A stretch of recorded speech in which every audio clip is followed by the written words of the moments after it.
संसार में भोगों में सुख है माया का भ्रम, देहाभिमान अविद्या का भ्रम, नाना प्रकार की योनियों में नाना प्रकार के कर्म करते हुए नाना प्रकार के भोग भोगते हुए दुख सुख आदि ये श्रम सब आचार्य हरण कर लेते हैं। सच्ची मानिए बहुत कृपालु आचार्य इष्ट की कृपा का ही रूप है। कृपा रूप जो वप धर्यो, आचार्य चरणों में यदि प्रेम नहीं तो वस्तु हाथ नहीं आएगी, ये तो पक्की बात है।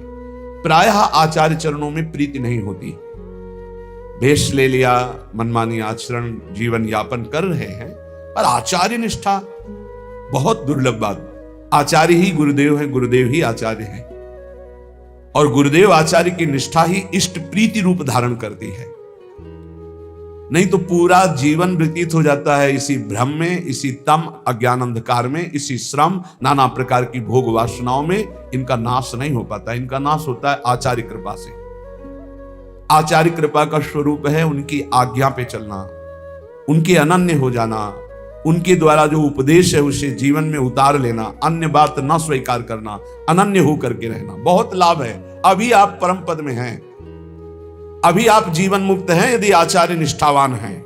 यदि गुरु निष्ठ हैं, आचार्य निष्ठ हैं, तो चिंता मत कीजिए, अभी आप जीवन मुक्त हैं। बस ये भ्रम तम श्रम जहां हमारे हृदय में है वहां कृपा अनुभव में आएगी। केवल आचार्य शरणागति पुष्ट हो जाए, बड़े भाग्यशाली। हम बार बार कहते हैं आचार्य चरणों की शरण में होकर उनके अनन्य होना, ये बड़े भाग्यशाली जनों की बात है। भगवत रसिक प्रशंसित कीन्हे, श्यामा श्याम सहायक आरज। हमारे सारे कार्य सफल हो गए। हमारा मानव जन्म लेना सफल हो गया, हमारा वैराग्य लेना सफल हो गया, हमारा साधन मार्ग सफल हो गया। क्यों? साध्य श्यामा श्याम हमारे हो गए। श्यामा श्याम हमारे सहायक हैं। किसके बल से? बोले आचार्य के बल से। सर्वश्रेष्ठ पद हमको प्रदान कर दिया। क्या? सहचरी पद, उपासना का सर्वोपरि सहचरी पद प्रदान कर दिया। इसलिए हम बार बार बलिहारी जाते हैं अपने आचार्य की, जिन्होंने हमारे भ्रम तम श्रम नष्ट कर दिए, सब सफल कर दिया, श्यामा श्याम जैसे सहायक दे दिए और उत्तम पद राधा दासी पद सहचरी पद प्रदान कर दिया। यह आचार्य कृपा से प्राप्त होता है। आचार्य कृपा पहले भी थी, अब भी है, आगे भी रहेगी। आपको सन्मुख होना है। आप जो ही सन्मुख होंगे ते ही आपको अनुभव होने लगेगा कि भगवान से भी ज्यादा कृपालु आचार्य हैं। वही भगवान आचार्य रूप में अवतरित होते हैं। पर जैसे भगवान हृदय में सबके विराजमान हैं, पर माया का प्रपंच रोक नहीं रहे हैं। जैसा मनावे वैसा आचरण करो, वैसा दंड भोगो। लेकिन जब आचार्य की शरण में हो जाते हैं तो बड़ी कृपा होती है। तिहारे आगले पाछले अपराध हरिवंश खेवी। ओह, जब पहली बार ये शब्द पढ़ा था तो बहुत देर रोना आया था। कौन ऐसा कृपालु है? अभी तक जो किया वो तो क्षमा कर देंगे, आगे करोगे तो दंड भोगना पड़ेगा, यह सिद्धांत है। अब लो नशानी, अब ना नशई हो। लेकिन आचार्य क्या कह रहे? तिहारे आगले पाछले अपराध हरिवंश खेवी। पीछे जो हो गए वो और आगे जो हो जाएंगे वो सब हम देख लेंगे, वो हम देख लेंगे। तुम निर्विकार भाव से प्रेम में जाओ। तुमसे अगर त्रुटि भी हुई तो उसको हम भोगेंगे। तिहारे आगले पाछले अपराध हरिवंश खेवी, अस स्वभाव को सुनो न देखो। जैसा आचार्य का स्वभाव है, कृपा रूप जो अपधर्यो, प्रिया प्रीतम की कृपा अवतार आचार्य हैं। बलिहारी है उन भक्तों के चरणों में जो अपने आचार्य की ठसक में रहते हैं। मन क्रम वचन त्रिशुद्ध सकल मद, हम श्रीहित हरिवंश उपासी। श्रीपाद प्रबोधानंद जी महाराज कह रहे हैं, अहो विटसूकर प्रायोत्फुल्ल दस पशुस्ततः ना मूढ़ः श्रयते वृंदावन मानंद सागरम। थोड़ा कड़ुए शब्द बोल रहे हैं। ए भाई, विष्ठा भोजी सुअर, जूठी पत्तले चाटने वाला कुत्ता और भार ढोने वाला गधा, इस तरह का जीवन व्यतीत करते हुए तुम्हें लज्जा नहीं आती? तुम मानव देह प्राप्त किए हो। विष्ठा भोजी सूकर की भांति ना पवित्रता का विचार है, ना अपवित्रता का विचार है, ना दोष का विचार है, ना निर्दोष का। बस पेट भरना चाहिए। जैसे सूकर भागा घूमता है, ऐसे भागे घूम रहे हैं बस पेट भरने के लिए। मांस भक्षण, जो भी जैसा पवित्र, जो भी बस डालते रहो, बस उदर पोषण करना है। विष्ठा भोजी शूकर की भांति जीवन को केवल रसेंद्री स्वाद में नष्ट कर रहे हैं। अपनी अंगुली जरा कड़ाह में जब तेल पक जाता है तो डाल के देखो कैसा लगता है। उसमें तुम जिंदा जीवों को तल रहे हो केवल रसेंद्री भोग के लिए। हमारी जबान को अच्छा लगता है, यही जबान तुम्हारी नरक पहुंचा देगी, यही जबान तुम्हारी दुर्गति करा देगी। और कह रहे हैं श्वान की भांति, जैसे जगह जगह ठोकर खाने पर फिर वही, ऐसे ही नाना प्रकार के क्लेश, अशांति, दुर्गति प्राप्त कराने वाले भोगों में बार बार गधे की भांति, जैसे गधे को बोझे से मतलब ऐसे पूरे चिंतन में वही विषय भोग, वही संग्रह, वही परिवार, राग, मोह, उसी का बोझा ढो रहे हो। श्रीपाद कह रहे अहो इतना दुर्लभ मानव देह पाकर विष्ठा भोजी शूकर, कुकर और गधे की तरह जीवन व्यतीत कर रहे हो, तुम्हें लज्जा नहीं आती? अरे मूर्ख, इधर आनंद नहीं, आनंद सागर तो तेरे हृदय में लहरा रहा है। आओ श्रीधाम वृंदावन का आश्रय लो, कुछ दिन रुको, सत्संग सुनो और उसको मनन करो और आचरण में उतारो, फिर देखो आनंद मिलता है कि नहीं। श्रीपाद कह रहे सोच्या सोच्याति सोच्यो हम महामूढ़ाति मूढ़धी हठात सर्वम परित्यज्य यन्न वृंदावनम श्रेय। सोचनी, महासोचनी, महासोचनी, तेरा जो समय व्यर्थ जा रहा है, महासोचनी, बड़ा कीमती समय। सत्संग बैठकर सुनो, चेतना पूर्वक नाम जप करो, बहुत कमाई करके यहां से नाम की चले जाओ, मुक्त हो जाओगे। अनंत जन्मों के पापों का हिसाब जमा है, अनंत जन्मों के। आप सोचते हो कि 2-4 माला जप करके हम पापों को नष्ट कर देंगे। 2-4 माला तो बहुत बात, हम आखिरी नाम की बात करें। अगर आखिरी समय राधा निकल गया तो भगवत प्राप्ति पक्की हो जाती है। इसलिए निरंतर हम नाम जप करें, कौन श्वास आखिरी हो जाएगी। आपका शरीर स्वस्थ है तो आप मौज मस्ती काट रहे हो, लेकिन होश में रिपोर्ट आने वाली है। कर्म कोई ना कोई रूप रख करके आने वाला है। बहुत सावधानी की जरूरत है। सबको समझाते हैं अध्यात्म से बुद्धि को पवित्र कर लो, नहीं सर्वनाश कर देगी। बिना भगवान की तब लगी कुशल न जीव कहूं सपने हो मन विश्राम, जब लगी भजत न राम कहूं शोक धाम तज काम। जब तक वो भगवान का भजन नहीं करता तब तक कभी शांति नहीं मिलती। ये बुद्धि रूपी सारथी को यदि ईस भजन सारथी सुजाना मान लो, नाम जप नहीं करोगे, कुछ भी कर लो, कुछ भी, विश्राम नहीं, शांति नहीं, एक एक कर्म का भारी भारी दंड मिलता है। प्रार्थना है, श्रीपाद करे सोच्यो सोच्यात सोच्यो हम, ये है सोचनी, सोचनी, महासोचनी। एक बार भी भगवान का नाम नहीं लिया और साथ जीवन को नष्ट कर दिया। अय मूर्ख, महापुरुषों के वचन चुभते हैं। अय मूर्ख, अय महामूर्ख, अब भी तू सावधान हो जा। जिसके कानों में शब्द पड़ रहे हो, अब भी सावधान हो जा। छोड़ दे ये नशा, छोड़ दे दूसरे जीवों की हत्या करके मांस खाना, छोड़ दे पराई माता बहनों के प्रति पाप दृष्टि रखना, नहीं यही तेरा सर्वनाश कर देगी। बार बार प्रार्थना करते, बोले मदिरा पीने में किसी की हिंसा तो होती नहीं, हत्या, अरे बुद्धि भ्रष्ट होती है। क्या क्या अपराध कर सकता है मदिरा पीने वाला, उसको होश नहीं रहता। जो बुद्धि भ्रष्ट हो गई वही तो सब हो रहा है। जो शास्त्र कह रहे हैं एक अक्षर कहीं झूठे नहीं है। प्यारे भजन नहीं करते, इसलिए तुम्हें शास्त्र की बात समझ में नहीं आती।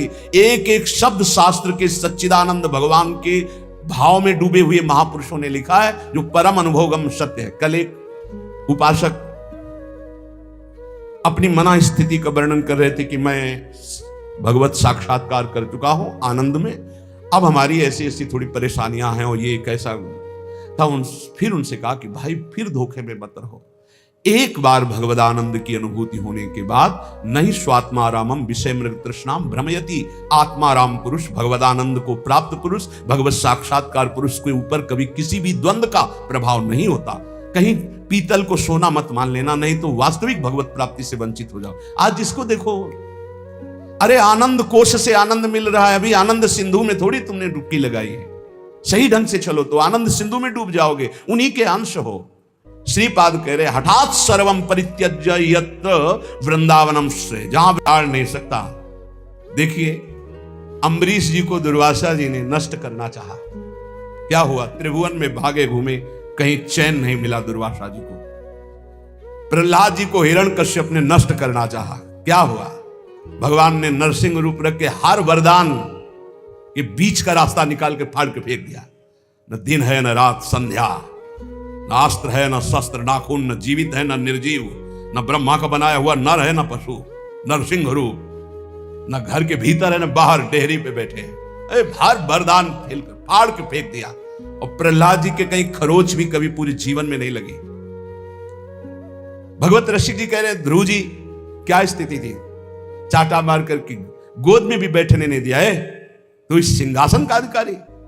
जहां पहले नारायण का भजन कर और शरीर त्याग, और मेरे गर्भ से, सुरुचि ने कहा मेरे गर्भ से, तब इस सिंहासन में जाके भगवान की आराधना। 5 वर्ष का बालक यही मधुवन में, मथुरापुरी में आकर के तपस्या की। क्या उस समय मच्छर नहीं थे? क्या सांप बिच्छू नहीं थे? क्या सिंह नहीं थे? कोई परवाह नहीं की, क्योंकि सांवरे सरकार का भरोसा 6 महीने में भगवत साक्षात्कार करके त्रिभुवन में सर्वबंदनीय अटल पदवी प्राप्त करके चले गए। कुंती नंदन 5 पांडवों को बाल्यावस्था से लेकर मारने का प्रयास होता रहा। अंततो गत्वा दुर्योधन का सर्वनाश हो गया, पूरे परिवार का। महाराज युधिष्ठिर चक्रवर्ती सम्राट पद पर बैठे। सांवरे सरकार जिसके पक्ष में, उसका बाल बाका भी नहीं हो सकता, बाल बाका भी नहीं हो सकता। बहुत बड़ी बात है भीष्म प्रतिज्ञा। दुर्योधन ने जब देखा कि 10,000 महारथियों को रोज मारते हुए एक पांडव को खरोच भी नहीं आती, तो कहा भीष्म जी से कि पितामह मैं पहले से जानता था, सेनापति बनाने के पहले से आपको, कि आप हमारी कभी विजय नहीं चाहेंगे, आप पांडवों की ही विजय चाहेंगे, भले हमारे पक्ष से 10,000 महारथियों को मारते तो भी। तो उनका ऐसा नहीं, मैं कोई पक्षपात नहीं कर रहा हूं, वो श्री कृष्ण द्वारा सुरक्षित है। बोले तो आपकी प्रतिज्ञा को कोई टाल सके ऐसा नहीं, आप हमारे सामने प्रण लीजिए कि पांडवों का वध करेंगे। भीष्म जी ने 5 बाण निकाले और कहा अगर कल जीवित रहा तो 5 पांडवों का वध निश्चित करूंगा। भीष्म प्रतिज्ञा। भीष्म जी अपने वचन के पालन के लिए अपने गुरुदेव परशुराम से युद्ध कर दिए, औरों की तो बात चले दो। अब बड़े आनंद में जय जयकार करता हुआ दुर्योधन निकला भीष्म के शिविर से कि कल पांडव प्रातःकालीन युद्ध क्षेत्र में, भीष्म जी ने प्रतिज्ञा की मारे जाएंगे। उसको पता था भीष्म जी का बल और उनकी प्रतिज्ञा, पर यह नहीं पता था भीष्म जिस बल से बलवान हो महाबल श्री कृष्ण है, और श्री कृष्ण पांडवों के पक्ष में। गुप्तचर लगे रहते थे। तत्काल एक गुप्तचर पांडवों के शिविर में गया, जहां भगवान श्री कृष्ण विराजमान थे, पांडव शयन कर रहे थे। भगवान से कहा कि प्रभु भीष्म जी ने प्रतिज्ञा कर ली है, कल प्रातःकालीन 5 बाण निकालें, 5 पांडव मारे जाएंगे।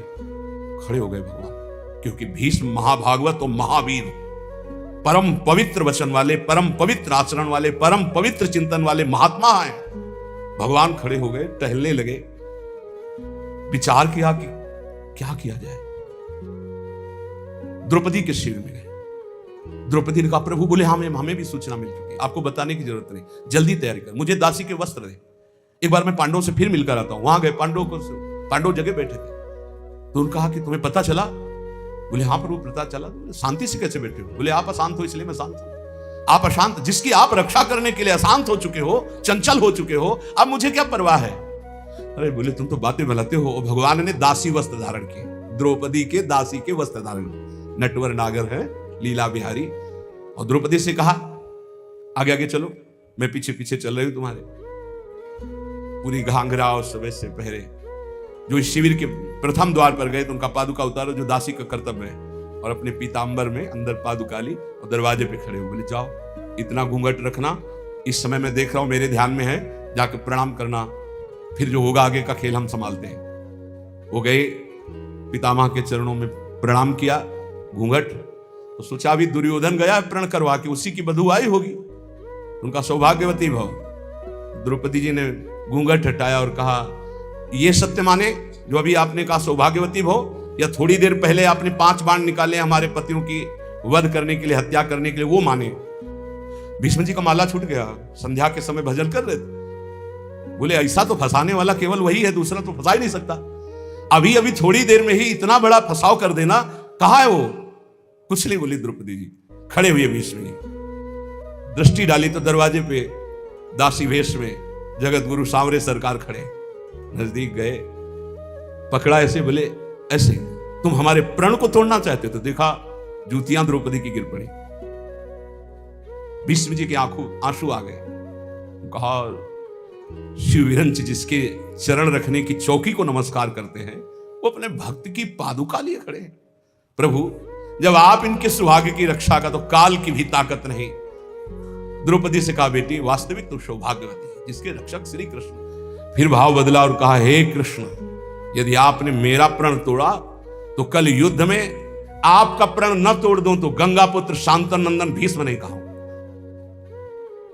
जो भगवान बोले कि अपने भक्त के लिए एक प्रण की क्या बात, सैकड़ों बार झूठा कहा हूं तो भी मुझे कोई फर्क नहीं पड़ता।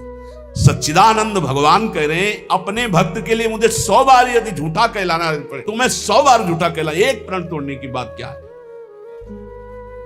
जाको राखो सांवरो ताहि न नाखे कोई, जिसकी रक्षा सावरे सरकार करते हैं उसका कौन बाल बांका कर सकता है।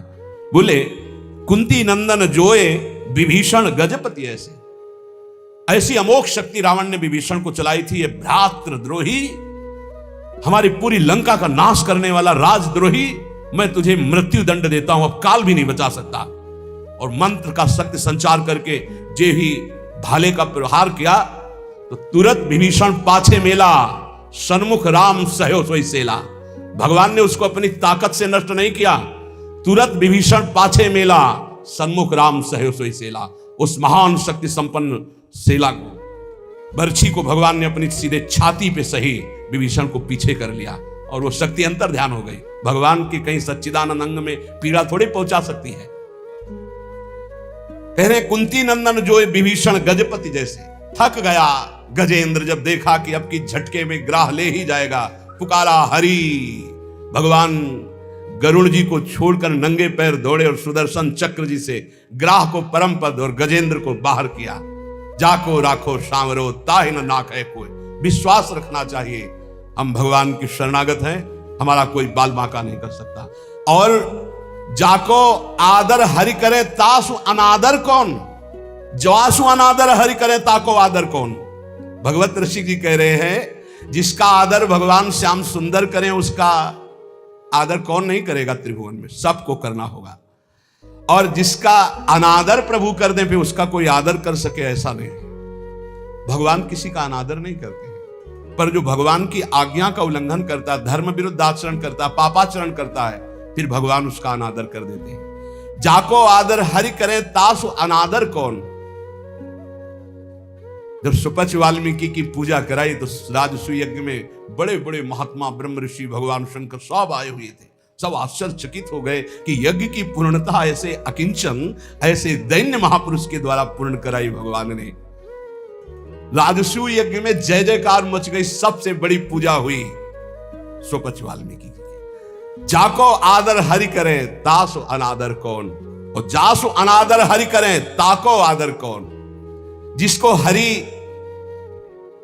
अनादर कर दे, तू मेरी आज्ञा का उल्लंघन करके मनमानी पापाचरण कर रहा है, तो कह रहे फिर वो कभी आदर का पात्र नहीं बन सकता जिसका भगवान अनादर। तभी लोग कहते भगवान से डरो, लेकिन आज इतना ज्ञान छाया हुआ है और सर्वनाश का खेल हो रहा है, सर्वनाश का खेल हो रहा है।